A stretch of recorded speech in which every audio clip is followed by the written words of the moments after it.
Hello everyone, কি অবস্থা সবার? গাইস, জাপানে আসার আগে আমরা চিন্তা করি যে জাপানে কি সাবান পাওয়া যাবে বা সাবানের দাম কেমন হতে পারে, বেশি নাকি কম। তা আজকে সুপার শপে চলেন আপনাদের দেখে সাবানের দাম কেমন হয়।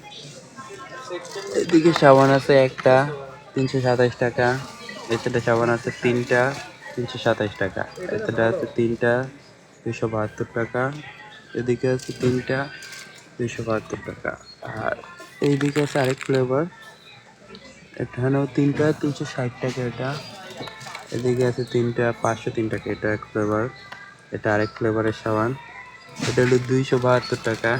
এখানে আছে সেম ফ্লেভার কিন্তু সাবানটা ছোট, এটা হলো 305 টাকা। এদিকে আছে আরেক ফ্লেভার, এটা 327 টাকায় তিনটা সাবান। এদিকে আছে বড়, এটার ভিতরে 6টা সাবান আছে ছোট ছোট, এটা 415 টাকা। এখানে আছে আরেক ফ্লেভার, এটা 415 টাকা।